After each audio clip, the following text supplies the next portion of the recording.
Good evening, everyone. We warmly welcome you all Hello, for the virtual. hello. Hello. Yeah,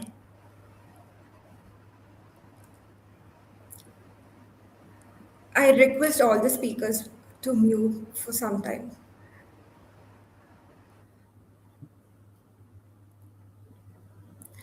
Good evening, everyone, and a very warm welcome to her signature. Her space at work doesn't stop, neither do periods. By Green Signature. And I'm Vanati, your moderator and your host for today. And I'm truly grateful to have you all joining us for this meaningful menstrual hygiene day conversation. Okay, Sharon.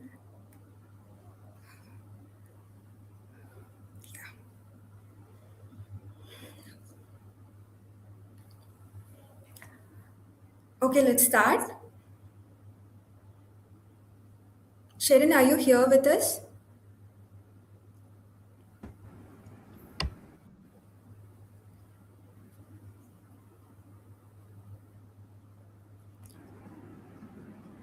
So Vanati, today is can not you just unmute?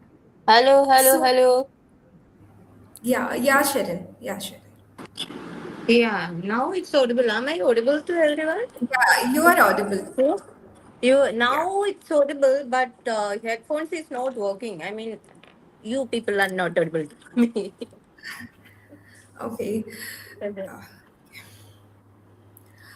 So let's start. Yeah, Today is not just about periods.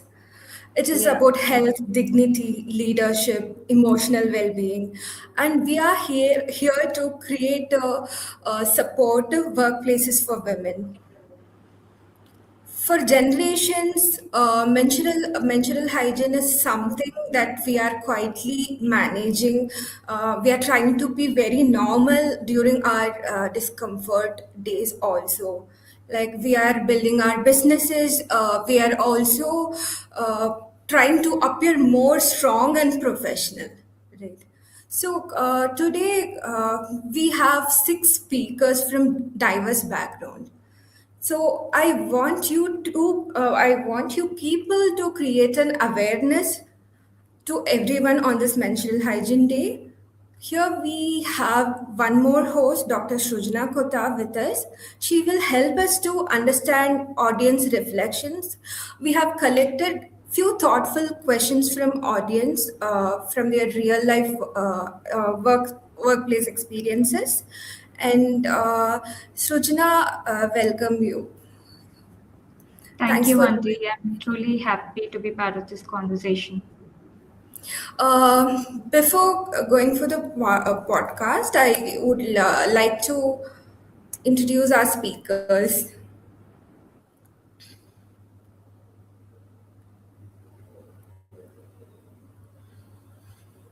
Am I audible?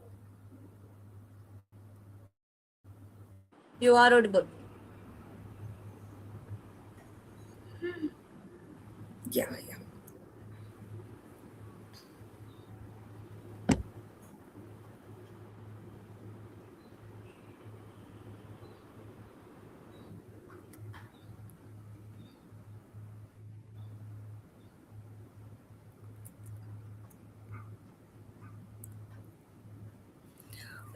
Let's now move to the heart of the conversation, our six speakers. I'm truly happy to welcome Dr. Meghna Sitakoro, a dedicated medical professional currently pursuing MS in Obgyn from Chalmeda, Karimnagar. Here she's going to help us with medical related queries, and she has expertise in treating women health related issues, and also she is creating more awareness on menstrual hygiene already. Welcome you once again, Meghna. Hi, Vaniti. Thank you so much. Happy to be here. Yeah. And also, I'm delighted to welcome Ms. Anuradha Karthik, founder of Rita Wellness and Dirgayush. She is a nutrition expert and she is about to launch her sustainable menstrual hygiene products. And she is here with us to help us to understand their bodies, hormones, nutrition, and overall well being. And we are also grateful to have Abby here, founder of Abby's Powerhouse. And she is a transformation and leadership strategist, speaker, and author. She is helping the women leaders, especially to transform and become a leader. And she will be helping us to understand about workplace wellness, and also corporate related queries. And also, we have Michelle with us today, a sustainability professional and climate advocate working in the ESG platform at so Delhi. And she's a researcher in DEI as well. She was working as a DEI social audit researcher before joining into the environment sector. And also, we have Sharon, founder of welcome Sharon, founder of Flawn, founder of One Day Princess. She is having her sustainable fashion brand, and also she is giving chance to uh, women artisans, and she's helping through her NGO to the deaf people. She's teaching Kalaripayata, which is a self-defense, and she's a multi-faced entrepreneur. Welcome you, welcome to the podcast, Shirin. Yeah, Srujana will help us to get the questions from the audience. And can we start the questions, Srujana? It is our first question. I think it's a medical related question. Can we? It's over to you, Dr. Meghna.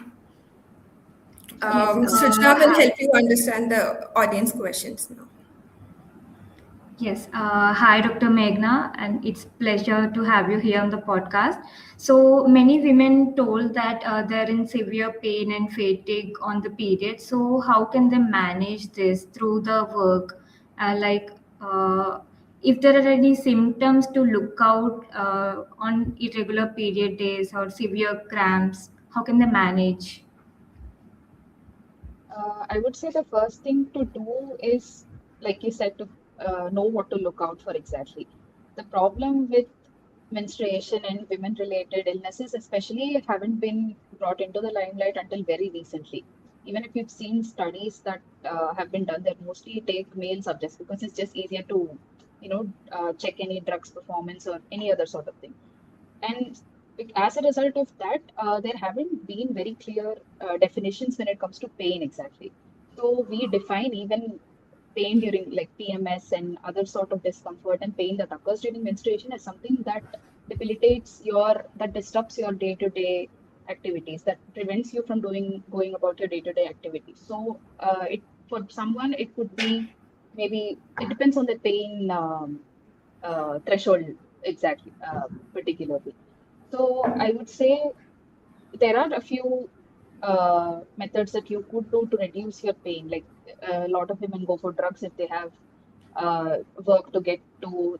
Some of them use heat as a way to get ahead of the cramps, whereas other women aren't as fortunate to just have simple cramps. They actually suffer from a lot of mood changes. It could even lead, in severe cases, to suicidal thoughts as well. So this is a very good platform to bring about all such symptoms, and especially the women who are suffering through this, women that we know in our everyday lives. Okay, this is really insightful on how to manage the pain during menstruation, especially through drugs or any other supportive help. And next, I think And there's a question. I think there's a question for Abby.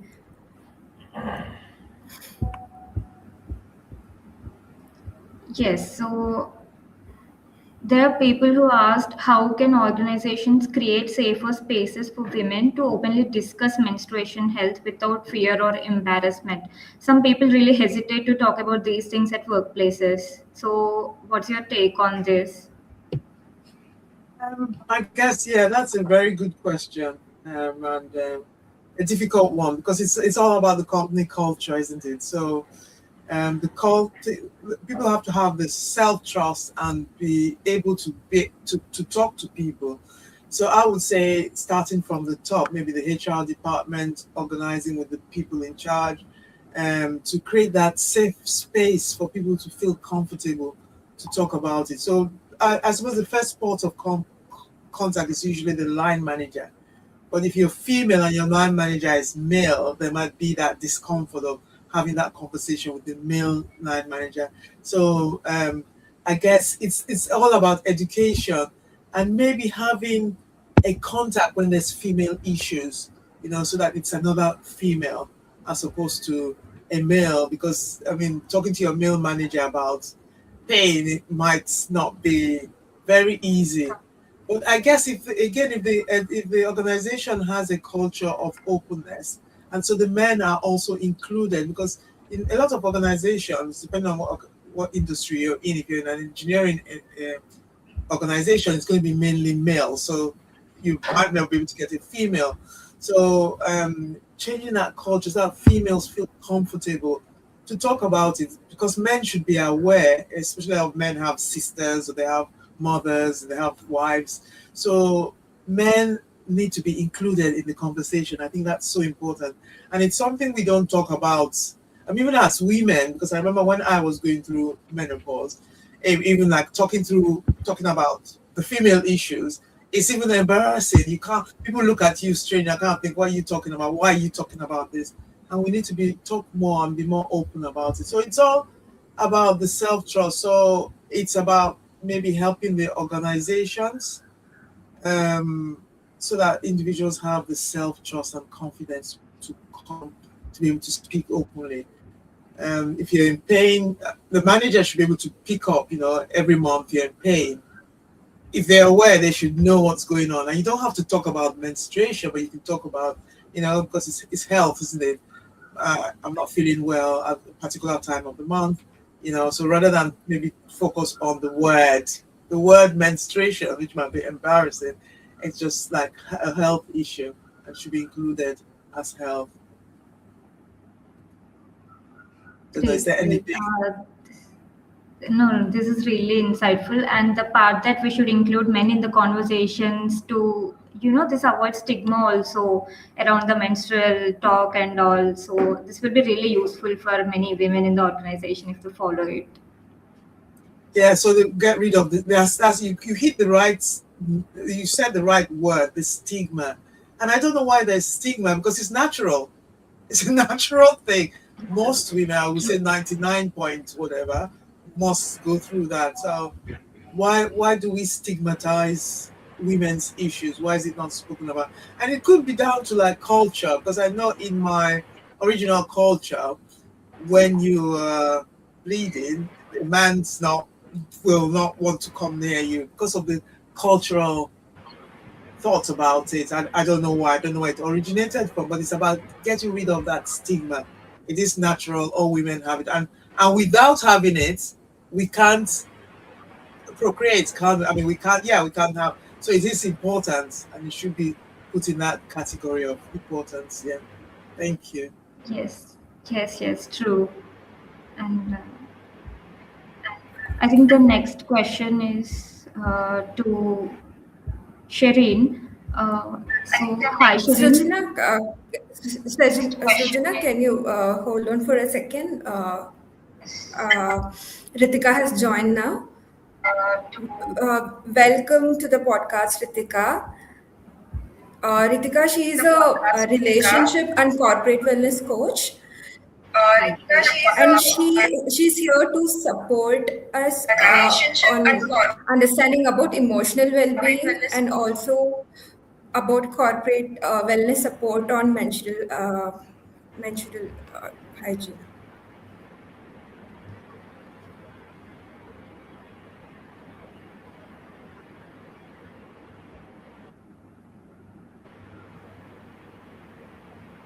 Yes, Rujana, you can continue. Yes. So our next question is to Sherin. So Yes, as Rujana, you can continue. entrepreneurs and Yes, Rujana, you can continue. Yes, Rujana, you can continue. Yes, Rujana, you can continue. Ritika, can you mute your mic for some time? Maybe.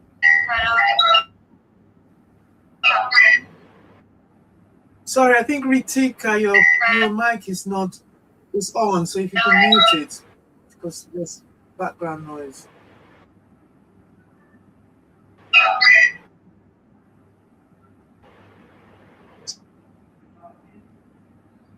Sorry, I think Ritika, your mic is not Ritika, can you hear me, Ritika? on, so if you Let me just exit. I think Is Ritika can hear it back? everyone, and but she's not audible to others. Her mic is muted, I think. No, my mic is on. Yeah, she has joined from two different platforms, so I've removed one. Yeah. Hello, Ritika. Hi, my mic is on, but I audible? Yeah, you're audible now. Okay, great. All right. Yeah, please. Let's continue. Yeah. Yes, Rujana.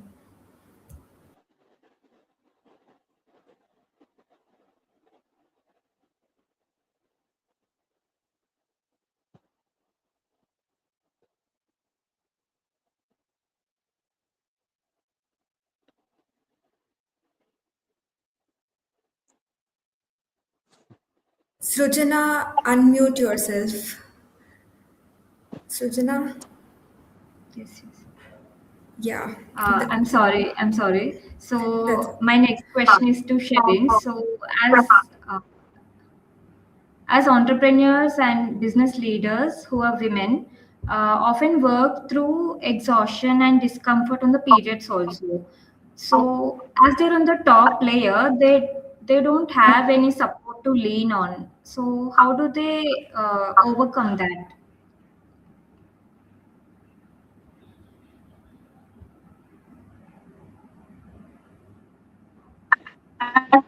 Entrepreneurs and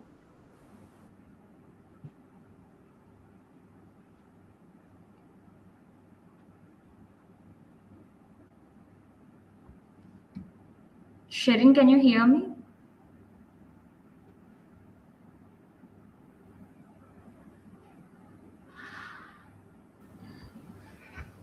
Sharon, can you hear us?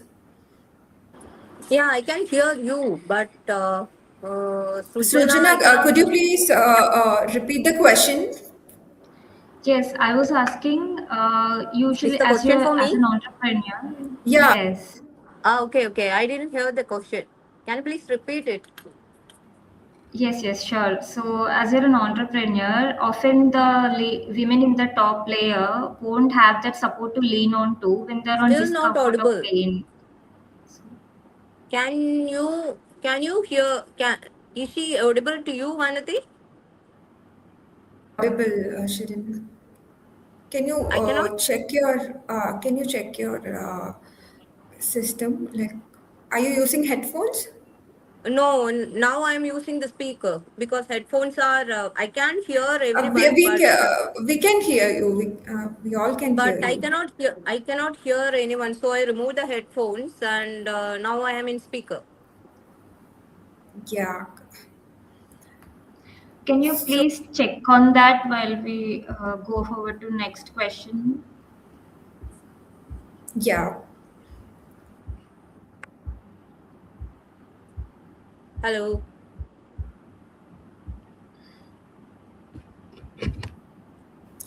I I think think the next question is mostly, for Miss Anuradha, Dr. Srujana. yes. Yeah. We got a question for Miss Anuradha from So nutritionist perspective. yes, so So usually on periods we have doubts on which food to take for comfort, or how much stress, how we manage stress and lifestyle, which will impact menstrual health. So how do these lifestyle choices and food choices affect periods and the hormonal well-being usually? All right. Thank you for the question. Hope I'm audible. Yes, Yeah, you yes. are audible. Yeah. Thank you. So yes, see, lifestyle and food plays a major role in this, because that's the whole day that we spend in, right? When you're at work, what happens? We have our meetings, we have our deadlines, we have jobs to complete, and in between all that we have our pains, we have our discomforts, we have our itchings, we have cravings. Lot many things happen. So the first and foremost, from the nutrition perspective that we look at is, in terms of soothing foods, supporting foods during those specific days. For few people, it will be for 3 days. For few people, it will be for 5 days. So while at work, look at easy choices as well as nutritious choices, like having roasted makana or having chamomile tea. People think, okay, let me have the dose of caffeine and I should be, I'll be able to take on with my work and complete the day. But that's the wrong choice, because that many a times increases the pain and increases the discomfort for people. So rather than that, going for magnesium based foods like your pumpkin seeds, your banana, your dark chocolates, I would recommend 70% above dark chocolates is a ideal choice. And instead of having your drawers filled with junk, you can have these kind of foods which are soothing also, as well as which will give you that comfort during those uncomfortable situations that you might be in. Maybe you might have to stand for a long time and talk. So having good liquids in your system will help you to go through that period of time that you have to stand and maybe do the presentation or handle the team or the town hall that you are in. So it depends on how smart we use the choices of foods that are available, and easy to use foods that are easily accessible. Yeah, I think I relate with this point. I should also switch my coffee to dark chocolates in the given option. Yeah. So, And the next question is for a working professional. Let's give this question to Michelle. Over to you, Michelle. Srujana, can you share the yes. question? Yes. Hi, Michelle. So, despite this progress on this wellness talks and menstrual talks, many women still work in environments where menstrual health is ignored or unsupported from the organization. So, being in an organization and a working professional, what challenges do you think women face in workplaces? Yes, I'm audible. Yes. Yes, Yes, thank Michelle. you. Yes, yeah, thank you for that. Thank you, Sujana, for that question. So you were asking about the challenges, right? So as Yes. Dr. Meghna was rightly pointed out, that some category of women, when they go through their periods, go to extreme pain, fatigueness, sometimes vomiting, and there is even suicidal thoughts. So this is something not to be ignored. And when it comes to workplace, there is, beyond the physical pain, there is something I feel is there's a mental challenge that women face. The fear of seen as a less capable person, or a fear of seen as a weak one, a vulnerable one, you know and then what if my other colleagues judge, what if they judge that I'm not able to work during my periods. So all these things are the fears that women face, that cause a mental stress in them, and this will prevent them from speaking about the situation. I mean, that is a major challenge that women still face. Personally, sometimes I also face to speak that I am not well enough, I'm not feeling well, can I take a leave, like that. And also, and then some there is this mental stress of like how to manage my work expectations, being not good based on my health wise. So these things create a challenge in your mind, and you stop speak out rather than accepting the situation and speaking about it to your manager, to other colleagues as well. And then let's speak about, when you asked the question, I was thinking, how about those women who work as a daily wage workers, their basic livelihood depends on the money that they are getting on a daily basis.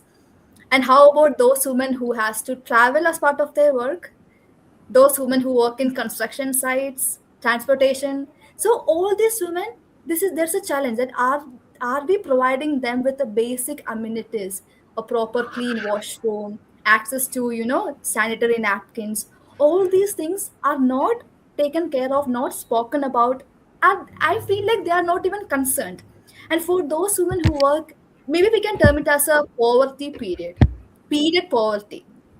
I was thinking like it's like a period period. Like if I'm not going for the work on that day, my daily wage is gone. But I have to take care of my family. I have to get some money. So this thing will force the women to work, to go for the work, even though they are not physically healthy. So this is another challenge that I face. I think would be faced by the leaders. And then a lot of corporate setup, I do agree, nowadays the companies that are coming up, they have HR policy, the menstrual policies incorporated in their HR policies, which is I really appreciate. But still, there are a lot of companies who are not incorporating such menstrual concerns in the HR policy. So this can also affect the women, because these are not, people are not speaking about it. And a lot of people us take that this is like an embarrassing private things rather than a normal biological process, you know. And we are not demanding for some privileges or special concerns. We are demanding for real human needs, right? So the major challenge, if I would say, is the our own prevention, or we ourselves preventing to speak about it, just of the thought that what will others think, because this is not a societal commonality, nowadays. So that would be a challenge that I guess that women face in a corporate setup. Yeah, Michelle, it was incredibly insightful, actually. Thank you. So we are getting a few more questions from the audience. So it's for Ritika on emotional well-being. Srujana, Hi. Yes, yes. So, hi, Ritika. So, in spite of having all these policies and all the support from the people around us, some women still hesitate to ask for support. So, why do women still hesitate to ask for support during periods and openly speak about it? Can you please answer this question?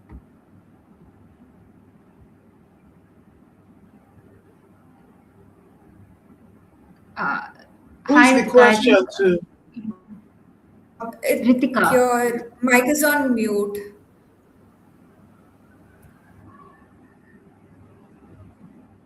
Who is the question for? I didn't hear. Yeah, Ritika. okay. Am I audible now? Yeah. So it's a very valid question, Sushna, not just about why women feel emotionally unsafe, but this is also more about a mindset that why they don't ask for support. Why they don't ask because they have never made to feel comfortable around periods. Since they're growing up, they are made, oh, don't tell about this to anyone, keep it private, let not others know about it. Even if you have to go when they have to go out also. So they are told not to go out, stay home. This will be more comfortable. You may not find very good, hygienic washrooms outside if you have to go to. So this conditioning helps women to close emotionally and talk about it openly.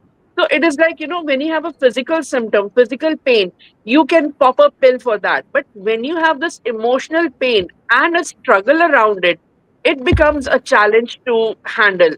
And this is where the real struggle comes in.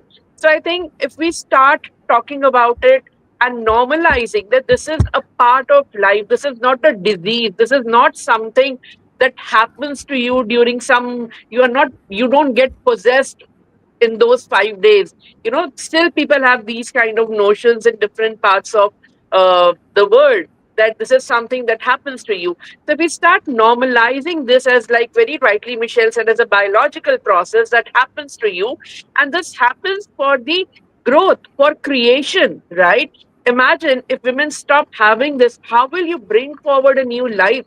How will you create? How will you nurture? Right? So this is a part of creation. And if we start normalizing it, if we start making it more respectful rather than something of disgust, that happens to you in 5 days. So I think people will open up, women will start feeling more secure emotionally and asking for help. Because sometimes invisible struggle still deserve visible support.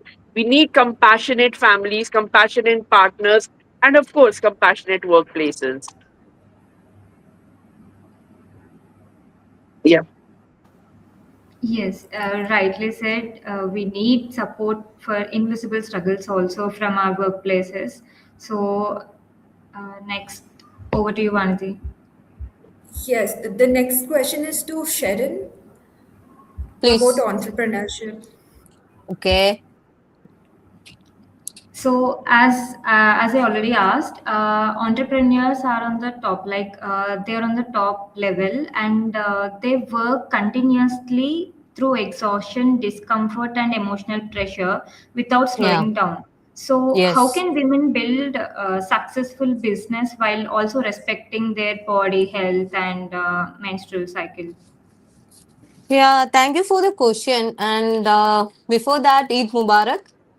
About this question, entrepreneurship is about all about scheduling and performing. Okay. For scheduling something, the person who is scheduling that particular thing uh, should be in proper condition. If your biology and psychology is not supporting you, you cannot schedule anything. So what I would like to say is, when you are having your periods and your body is saying take rest, and it's better to take rest. Okay. So it's like, you can push your work, I mean, you can pause your work for 1 or 2 days rather than working over and over. If your body is tired and if you are trying to fulfill something, you won't be able to achieve it. Rather than that, if you take rest for a day and if you start doing it on the second day, you will be able to perform better. Okay. So what I would like to say is, schedule your timing. Like, for example, for what I am doing is, when I am on periods and I cannot move, I mean, I cannot run around and do every work on that particular days, 1 or 2 days. What I do is, I don't mind asking for support. And another thing I do is, on those days I schedule all the online promotion materials. I do my homework sitting at my comfort and I schedule that. Rather than that, if I started running around, I won't be able to fulfill any of that. So, in a single sentence, what I would like to say is, schedule your work as per your day. If you are not well, it's better to slow down rather than working without proper, I mean, proper condition. Yes, that is true. I mean, slowing down when we need rest is absolutely a need for every woman out there. Not only women, for every human, in fact. Yeah. Thank you.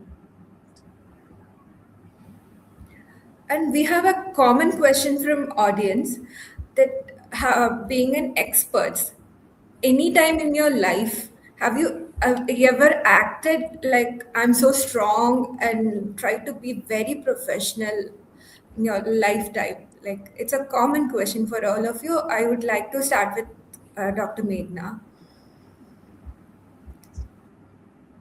Sorry, I could you repeat? I didn't get the question. No, have you ever in your life tried to act that you're strong during your period days? Like you cannot avoid few situation, but you have to be available in that spot. But you have to act in front of people that you're normal, you're strong, you're very professional. Share your personal experience on that, if you ever faced that. I think evolutionarily, as women, we've all had to do that at one point or another. We see it every day with our moms. I think I can speak for everyone's mothers.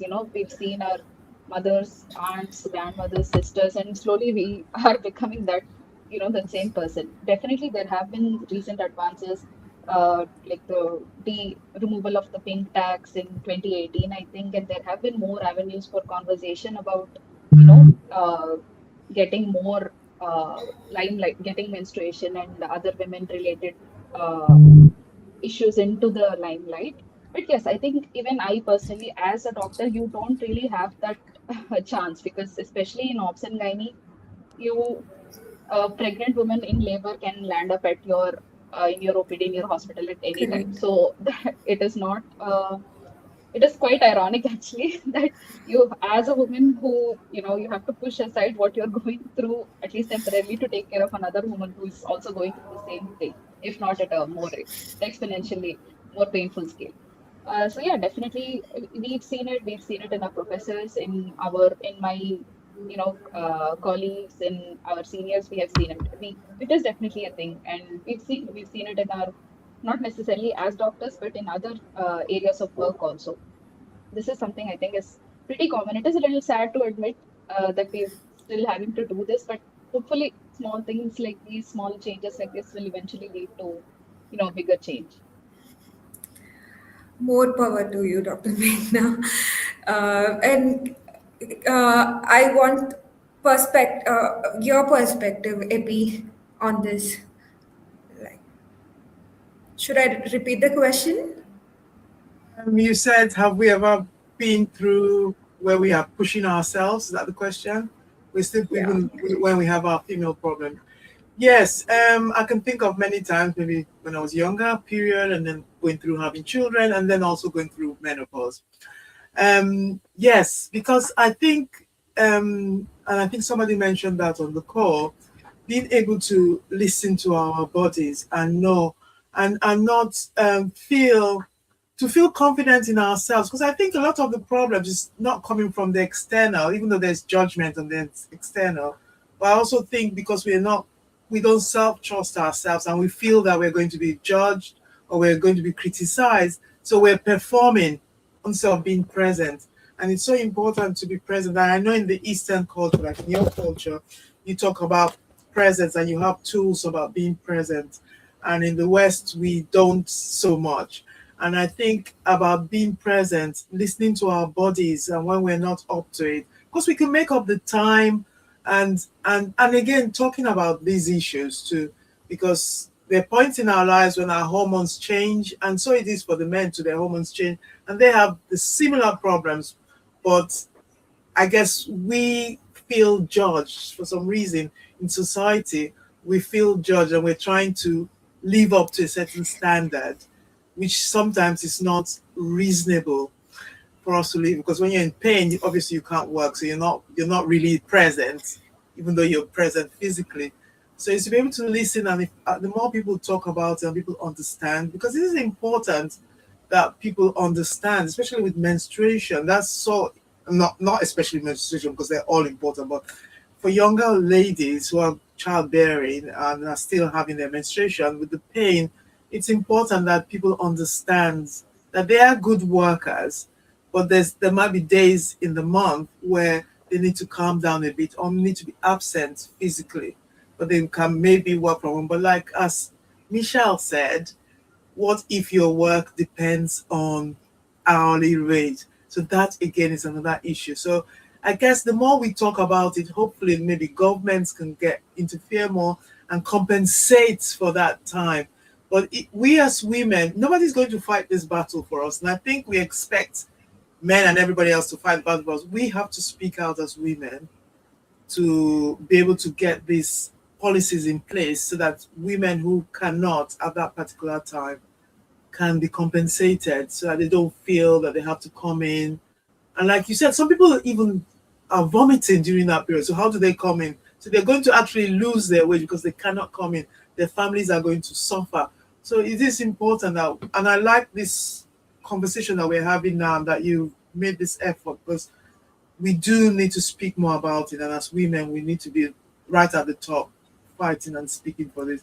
So yeah, I have felt like this, and I've felt unworthy, and I've ended up with burnout. And with burnout, you might not, sometimes it's difficult to recover, or you might not recover because you're pushing yourself beyond what physically your body can take.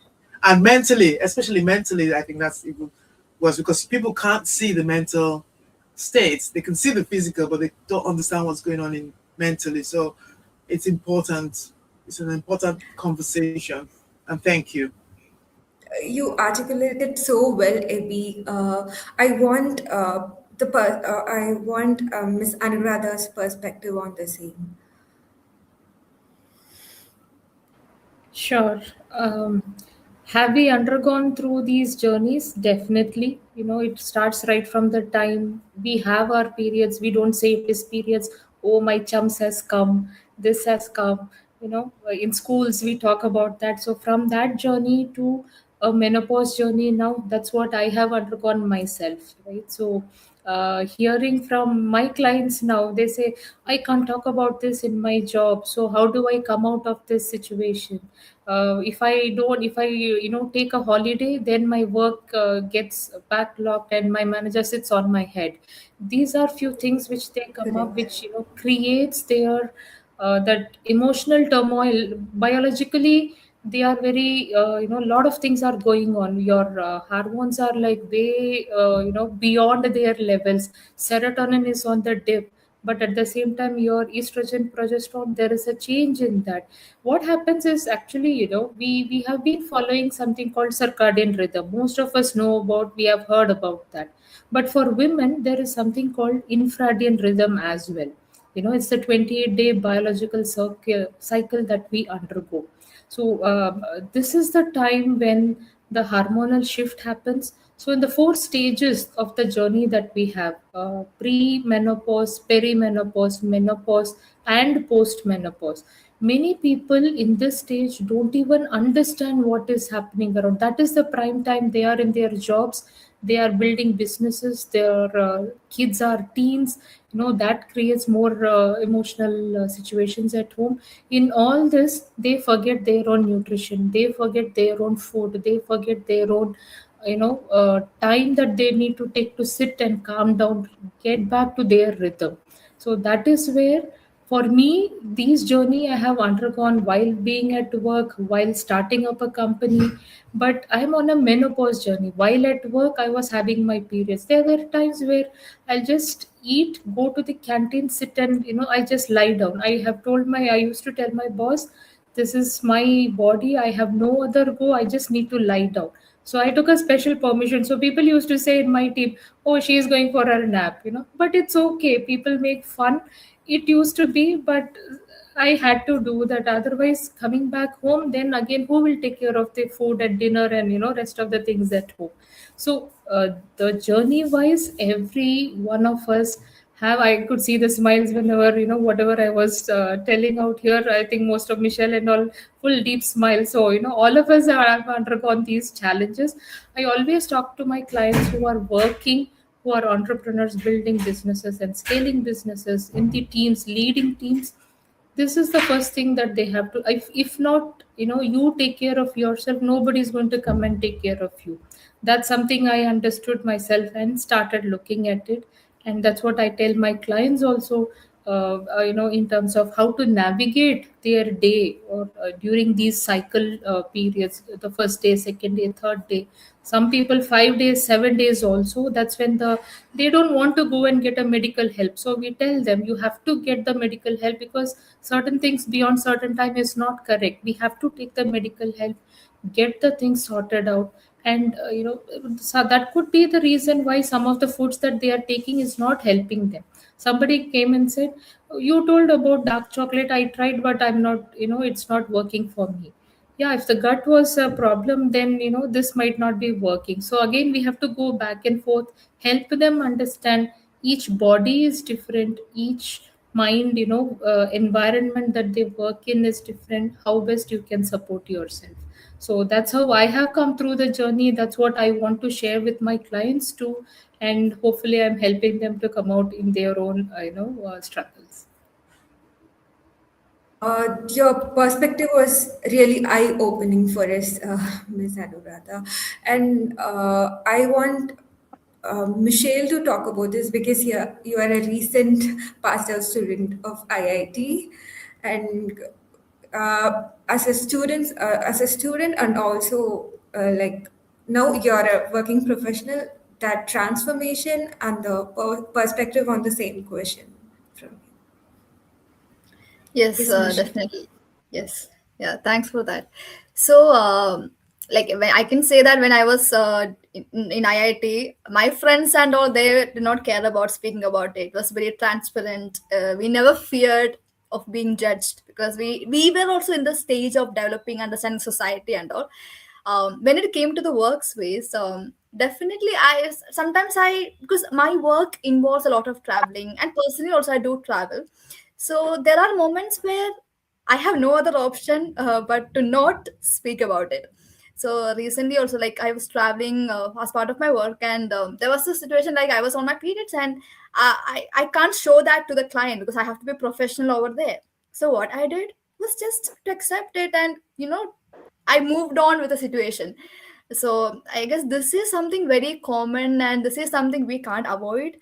And definitely there are moments we consider professionalism over our own personal demands. So yeah, so I had to, and I am doing it, and I guess in the future also I have to act like I'm normal even though the situation might not be. So I guess it's part of all the women, part of our life, I guess. Beautifully said, Michelle. I want your perspective, Ritika, on like emotional side, like how uh, people like emotionally act or react during their periods to like Yeah, trying to be professional. yeah, sure. Thank you, Anati. So as I'm listening to all, I am also going down the memory lane and going through the experiences I experienced when I was growing up and I was on this journey. So I'll share personal example here. So when I was growing up, I used to get very conscious of staining my clothes because back in the day we didn't had very good pads or very good products. The first ad I remember Yes. was carefree pads in the TV, and I remember my father and my brother and mother all looking here and there, trying to avoid, on the screen what was being shown. So coming from there to this podcast that we are doing right now here live, where people are openly today talking about this topic, it has been a journey on its own. So I used to get very conscious because I used to have very heavy flows and there were not very good products available around, and I would end up staining my clothes a lot and I would get embarrassed. I don't know how many of you would agree or must have experienced that during the journey. And people, would judge you for that because it was not a very safe environment where I could say, or my colleague would say, and women would speak to each other in hush hush tone. Hey, look, look, look. And then you're like, what? And especially when you're sitting in a meeting, especially a room full of men with very few women in the room, right? And at that time, it used to be very, very embarrassing. So emotionally, that would make me feel very small that, oh my God, what they might be thinking about me. So I used to judge myself a lot at times when that would happen. And then other instance, which I remember is like if you're sitting during long meetings and you are on your periods, you want to go and change. Now you can't tell that you need to take a break, or you're feeling very sticky inside. You just need to go and change. So these are the things which you could never talk about openly. And emotionally, it was very, very taxing. But today, with the environment which is changing and the young generation, they are very open and vocal about it. So things are changing and the products are also changing. Now we have very good products also around. There are so many companies with the very advanced products that can keep you dry for long, right? So these were my challenges and it would tax me emotionally. And I feel that many women would have experienced that. So, yeah, this is what I would say. But today, times have changed, but still, there are places that you still cannot talk openly about it, right? So I think we need to be more open and speak about it without making it a stigma on health or on as a woman, right? We need to be more open, more accepting that this is a normal part of life, and things do happen. So rather than judging or rather than mocking you or making fun, let's support each other, because during this time when we are enduring physical pain, we need a lot of emotional support to navigate that journey of 5 days or 7 days. But yes, first 2, 3 days may be very painful, then it starts to ease out. So this is what has been my emotional journey around periods. But today I see a shift, but we need more of it. Thank you. That was a really a great perspective, Ms. Ritika. And I wanted from Ms. Sherin, you are having three different companies. You cannot take menstrual leave, but your employees can. But how are you running those businesses like in those times? I mean, yeah. Yeah, all others have shared the same emotional journey that I went through. Actually, nowadays we have, because of awareness, I mean, the mentality and about the periods and everything. Now the system is changing. So, in our NGO talks also, if we go to an rural school and about the same talk, what they do is they gather all the girls to a hall, and they no boys were allowed to attend the meeting. So what we do is we include everyone for the talk, because this is not a gender related issue. Okay, so this has to be known from by the men also, I mean from the by the boys also from the very young age, so that they don't want to see female going through periods as something. Oh no, she's always sick, she's always like that. No, that type of mentality we have to change. That right now we are trying to do that. This periods issue, it's not a taboo, it's a metabolic thing. All the women, I mean all the girls and all the women has to go through it in a monthly basis, and there is no shame to ask for help. Am I audible? There is no shame to ask for help, and if the female is not well, it is okay, and that acceptance has to come from the entire society. We don't have to keep it as a secret. I think that normalizing this thing, that we are trying to do through our NGO work. Thank you, Uh, Sharon. And before, yeah, Dr. Sruchana? Yeah. Before we close, I would love one short reflection from each of you. It's like a rapid closing reflection round. I can share one question with each of you. I want a one-line answer or a brief answer from all of you. Uh, First question I would like to ask Dr. Meghna. Uh, One one thing that one women second. should carry. Yes, Ruchna? So we have a question from viewers on YouTube. So, what are the early signs of infections caused by poor menstrual hygiene? I think this is for Dr. Meghna, please. Yeah. Okay, so I that was something I did want to include. If you don't mind, if I can just take maybe 2 minutes, just go through the process once. So I think we all know what menstruation it is. Basically, the shedding of the endometrium that is lines the uterus, right? So what happens is it is not as simple. We have, like Miss Anuradha has said, we do have these phases of menstruation. So in the early on phase, where the before the so for simplification, I can say before the egg is released, when ovulation occurs, which is called ovulation, and then after the ovulation occurs, the later on phase, and then followed by menstruation. So in the early on, when you're menstruating, this is when your hormones are at an all-time low, your estrogen, progesterone. So that is when you feel you have a lot of mood swings. There is actually a direct link between these hormones being low and your serotonin and your dopamine, your happy hormones actually being low at the same time. So that is why you don't really have a lot of motivation, or you feel this brain fog sort of thing, especially when you're approaching your periods. So I, and so coming to menstrual infections, if there is, how do you tell if there are any infections? One thing I did want to really stress about is a lot of women, this has to do with ads and all of these things, coming at you. They try to tell you that, okay, your vagina is not healthy. They try to promote these products like V wash and, vaginal douching, which they say you have to keep yourself clean. You need to introduce this wash, pH balancer, all that, blah, blah, blah, blah. So I just want to shut all of that down.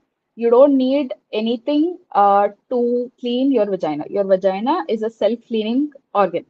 It does not need anything. If anything, you externally putting something into it that imbalances the pH. You have a very critical pH of your vagina between 3.5 to 4.5. If it goes off of this, between this pH, then that is when infection set in. So most women don't realize. They think, oh, it's a little smelly. See, guess what? They're not supposed to smell like flowers, right? You have discharge. You have discharge depending on what stage of cycle you're in, right? Around your ovulation, there'll be a lot of menstrual discharge. A lot of women are also very worried about this. It's really kind of embarrassing how behind we are with menstrual health and women's health in India. So what a lot of my patients tell me is, especially young girls, they come and say she's having so much of discharge at one point of her cycle, like just before her period, she's having so much discharge. It is staining her underwear. It is even bleaching her underwear. The mothers, they get so worried that the color of their underwear, because of the discharge, it is getting lightened. Like especially if they wear darker underwear, it gets lightened. I tell her it's completely normal because your vagina, like I said, your vaginal discharge, the pH is 3.5 to 4.5, which is acidic. So it is natural that some dyes get bleached out because of that acidic pH. So it is a completely normal thing. But if you introduce other things like douching, any sort of pH balancers, V wash, all of those things, those are completely they're like the worst possible thing you can do for your vagina. And even some women have this habit of they come to us with repeated infections. I see women who are very much worried about the smell and infections. They say when they are bathing every day, they also bathe the inside. They use soap to bathe the inside, which is another bad thing to do because again you're introducing an external something substance that is altering the pH of your vagina. So that is another thing that will make you more prone to infections. So I would say definitely stop all douching. It is not good for you at all. If in fact there is any infection that is caused because of it, I would say go to your doctor. We will see based on, we will take a pap smear, or we would be able to tell what exactly is wrong and maybe put you on a course of antibiotics, or tell some any other suppositories or any other thing that would work. So this is something that I really wanted to stress on. And another thing is very well put, that daily wage workers, I think Michelle has said that they lose a lot of wages because even if they miss about even a 1 day of work in their monthly their monthly salary goes down, right? This is why we are seeing an alarming rate of women coming to us and asking for hysterectomies, which is the surgical removal of the uterus. I think that also needs to be highlighted. This is a problem that's becoming very common because they say, I've finished my family, I have got my tubectomy done, which is the sterilization for surgical sterilization in women, but I'm still having periods, and that is really affecting, especially farmers, people who work in the women who work in the fields. They tell us that I'm having a lot of, loss. I'm not able to work in the sun. I'm losing 1 or 2 days of work every month. And they want to just, they're coming to us, women who are barely 40 years old, 35 years old. They want hysterectomies. They want us to surgically remove their uteruses. So you see how bad the situation has gotten, especially to women in lower socioeconomic areas, people who don't really have much access to proper menstrual hygiene. It is expensive to have sanitary napkins. A lot of women in small towns, villages still use cloths.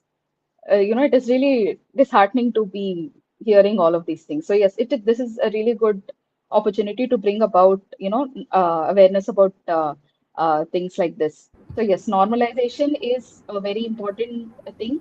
I think a few years back, we all remember Miss Ritika has said, we used to have these advertisements for Stay Free and Whisper, these all of these brands.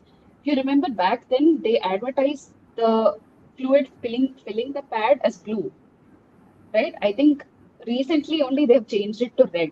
So you see, I think this all followed the Me Too era, and after that, there were a lot of very, very quick changes occurring in many brands, being more women forward, more progressive. So hopefully, we will come to a time where children who are brought up and they only remember the fluid to the advertisement to be showing red fluid and not blue fluid. I would like to close saying with a really good quote by Maya Schwartz, who's an artist. She said, "Menstrual blood is the only blood that is not born of violence, but it is the one that disgusts us the most." Yeah, that was really a great insight, Dr. Meghna. I would like to start with you for the rapid closing question.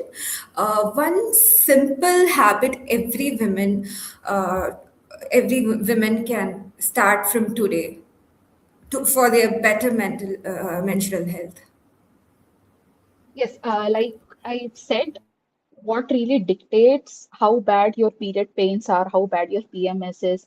See, you can have symptoms like really bad cramps, you can have very heavy flow. It can it affects your brain actually. Every single month, there are a lot of changes happening. You have sore boobs, you feel heaviness in your breast, you feel your abdomen is bloated.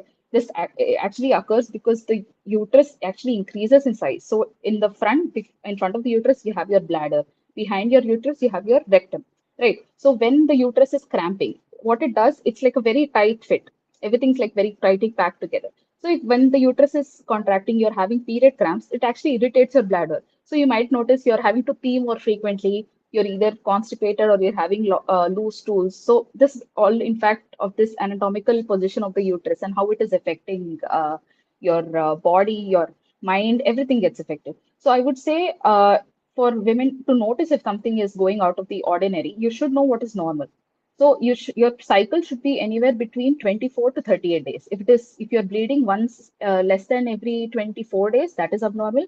If your periods are getting delayed more than 38 days, if you're bleeding only once every 40 days, 45 days, that is also abnormal. So it would be good to track your cycles always. It is not just necessary for those who are looking for to have children, but normally also it is good to track your cycles because in this age we see a lot of PCOS. Every second young girl that comes into our OPD is having PCOS, and it is really heartbreaking to see how common it has become. Diet and other things are definitely genetics are also having a role in it. But if you know what is normal, only then you'll be able to track the problem at its earliest, right? So if you're bleeding for more than 8 days a month, if you're changing maybe like 8 pads, 10 pads a day, if you're passing a lot of clots, blood clots, thickened, clotted blood, that is also abnormal. So if you know all of these things, only then you can, okay, figure out that, okay, something is wrong. I need to, seek out help. So I would say keep a track, like you can even do it in your phone calendar. Just track how often you're having your cycle, how much you're bleeding. Are you having any new symptoms like vomitings? Are you having so much of, are you feeling depressed? Are you not able to get out of bed at all? Are you having any suicidal thoughts? Because these PMS is so bad that 30 to 80% of women in India experience it. That is a astonishingly high and very concerning number because about 20% of women don't really have anything beyond maybe normal cramping, whereas the rest of us are having, so much discomfort. We just don't feel normal. And still we are having to, get by our work every day without having to, you can't really complain about it.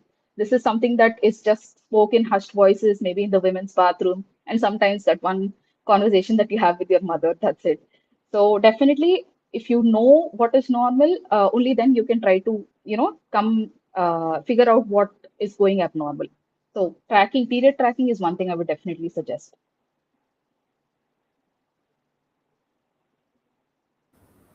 Thank you so much, Dr. Meghna. It was really impactful and also very meaningful. And my rapid question is a rapid closing question for Ms. Anuradha is your suggestion on a menstrual hygiene product which should not give any side effects. Okay, so menstrual hygiene products you are asking about, right? Yeah. Okay.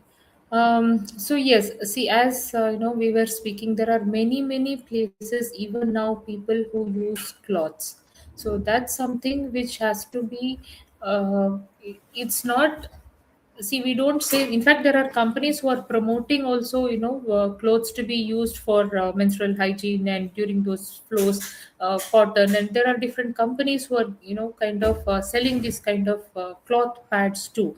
But the issue is the sunlight. Unless the cloth is not dried properly, it is going to cause you vaginal infections. It is going to cause you itching. So, which people, even educated people, don't understand that part of it. The issue is you can't wash and put it, dry it out in a sun in your balcony. In nuclear families, flats, and high rises, where do you have those spaces? There is no sunlight also. So, using those kind of products has to be, I would rather say, don't use those kind of products, first of all. Second, if you are going in for sanitary napkins, choose products which are having either patents or there are they use certain biomedical. There are a lot of biomedical researches which has happened, like products which have graphene in their sanitary napkins, napkins which do not have plastic layers. Commercial napkins, imagine you get 5 napkins for 20 rupees. So how cheap they would be preparing that kind of a product, right? So with all plastic layers, that is going to cause you more trouble. And that is where we see lot of because of those chemicals that are used, so many infections. I'm sure Dr. Meghna would agree on this. So many infections, so many problems, internal problems we see many times when these kind of products are used. Now recently silicone cups are, menstrual cups are being used. Yes, that is something which is easier, but you will have to look for authentic companies and who sell proper products which are certified, ISO certified, clinically verified, tested, tried and tested. Not anything and everything which is available on your online marketplaces, because that's something in India, consumer laws are not there. So as soon as somebody comes in with a new technology or a product, there are so many companies who come and flood the market with similar products. That is where again we all fall into trap. And these kind of cups, if they are not used, inserted properly, there are a lot of vaginal tears that are happening. We girls don't know how to use that, and they just try to do this and that. Again, those issues are coming up. So choosing the right product based on the size. Again, in sanitary napkins you have sizes based on the body shape and based on the body of the the person. So choosing the right product for the right kind of body that you have, the flow, again based on the flow also you will have to use. So I'm not saying no to cups, menstrual cups, but choose the correct company which is giving you all kind of benefits, and who are transparent, who put all their details for you to go through. Buy those kind of products, not just anything and everything just to save few bucks. We'll end up going and spending too much on the medical treatments. We don't want that to happen. We want to have a safe body, we want to have a nurturing body. I hope I answered your question. Yes, of course, Ms. Anuradha. Thank you for that. And this question is for Michelle.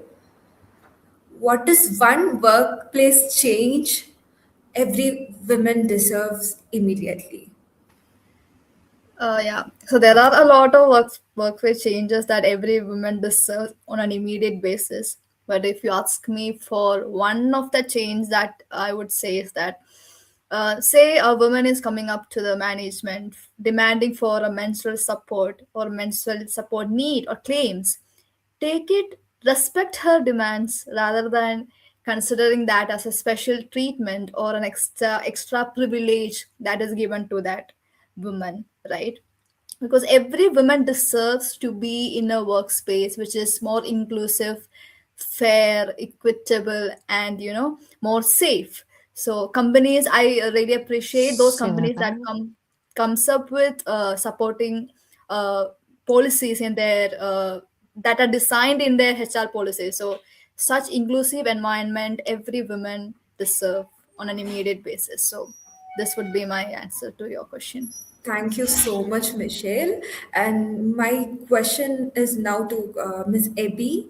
One thing HR teams and workplace leaders should truly understand today on this menstrual hygiene day. Mm, I think one thing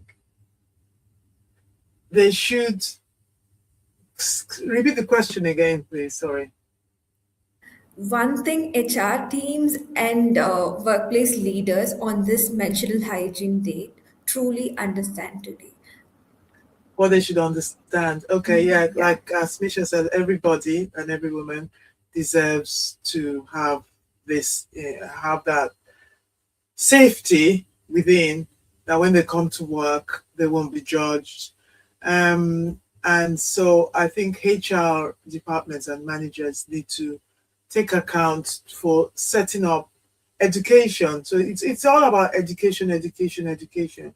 People to understand that we have to collaborate with each other to be able to have a successful organization as opposed to competing against each other. So if we understand what can help, we help each other, and what if somebody is not up to it on a particular day because of health issues, then they need to be supported as opposed to being judged. And it all begins with you. So stop judging yourself. Stop feeling less than just because you are going through that, because it is normal, it's natural. Almost every woman in the world goes through it. Some might, depending on your pain threshold, might be able to not feel as bad, but mentally, again, it's being able to have that self trust, self compassion, and self worth to not feel mentally, because the mental issues are a big thing, but I think the mental issues start with you. So you have, I find from my experience and from the work that I do, when there's lack of self-worth, that's when you get triggered by what's happening around you, the validation, wanting to get validation and thinking people are always judging you. But when you have that self-worth, then you're more confident, you're more clear. Also, in terms of nutrition, I think it's a very big part. So advice from a nutritionist, because your hormone levels being getting it balanced. We're not all the same. I might have an apple, it will be good for me. You might have an apple, it's bad for you. So having the advice and the guidance of a nutritionist, if you can't afford it, you can listen to your body. You know, when you eat something this month, you know, observe your menstrual cycles. How does it work? How does it work with the moon cycle? What does it do to you? And then adjust, you know, keep records of things, and education within organizations, not to judge people, and to understand that people have different times in their lives where their hormones are out of sync, but they're excellent workers. So why do you want to lose your excellent workers? So I would sell it that you've got an excellent worker. So if during her hormonal change she's not performing as you expect her to perform, what can you do to help her rise up? Is it the support in the education, what she needs to do? Do you want to supply her with a mental health coach, or do you want to supply her with a nutritionist that can help her to balance her hormone, or does she need to go to a doctor that will help her with medication? I don't know, but it's like working together to understand that each individual is valuable. So we need to be more aware of the challenges that people have. Is that awareness, isn't it? I think, yeah. So that would be my answer to your question. Yeah, thank you so much, Ibi. And this question is for Ritika. What message would you like to give women leaders working through period break? I think that's a beautiful Message question. So and I would advice. like to say that we reduce shame and silence around it.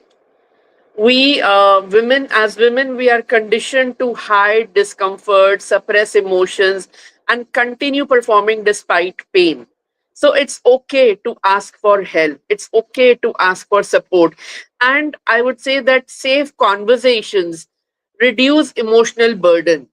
So, to women leaders or to men also, I would like to say that at workplaces, we start having such conversations where we include men as a part of those sessions. Like someone, sorry, I can't recall the name, was mentioning about the NGOs and in school conducting sessions, right? That's very important that we start educating our boys also that this is something normal and how they can support women, right, their sisters, mothers. And when they know, when they learn this at home, they will definitely carry this out when they are in the workplace also. They will have that compassion, that understanding. So I think that emotional um, safety is very important. So we start having safe conversations. And also to my women counterparts, I would like to say that self compassion and sometimes resting is okay. Taking self care is not indulgence. You need that at times, and you don't have to feel guilty about it. It's okay. So let's normalize that. So this is where I would like to close, and I hope that answers your question. Thank you. Thank you so much, Ritika. And the next question is to Miss Sharon. What is one hidden strength women carry even during their toughest days, like period days or any toughest days? Yeah, hidden strength in the sense of be herself. She should not be scared of expressing what she is going through. If she is okay, she has the courage to say out that I am okay. If I am not okay, then also she has the courage to come out and say that I'm not okay. I need time to complete this work. It's true that yesterday I finished this work in 4 hours. Today I need more time to complete this work because I am going through a process in which my psychological and biological uh, body is not up to the mark as yesterday. So I think that is she should be okay with expressing what situation that she is in. I think that has to be started from very young age, and it has to start from each family. I think expressing herself. I hope I understand the question. Yes, yes, you are right. And thank you so much to all our incredible speakers for your honesty, wisdom, and powerful insights. And taking time to come here and on your busy schedule. And we all came together to create some awareness, and also it was really meaningful, and I hope we can have more conversation in the future. Please support her signature community, and it's a part of signature social contribution. Thank you all once again. Yeah. Thank you, Anandi, for having us here. Thank you, Yes. Anandi. Thank you, Manadi, for having us here. Thank you. Yeah, Sharon. I wish you all Yeah. I Thank wish you you. all the best, and I hope you will be able to conduct more session like this. This And is I our hope first more people. podcast, and Yeah, it might be little like we immature, all did and we it can good. do more. Yeah. Thank you. Yeah, of course we should Thank we you. should do more of this type of Thank you so sessions. much. Thank you so much, everyone. Like Dr. Thank Meghna, you. God Abby, bless. Ritika, Michelle, Anuradha, Sharon. Bye. Yeah. Thank you. Thank you.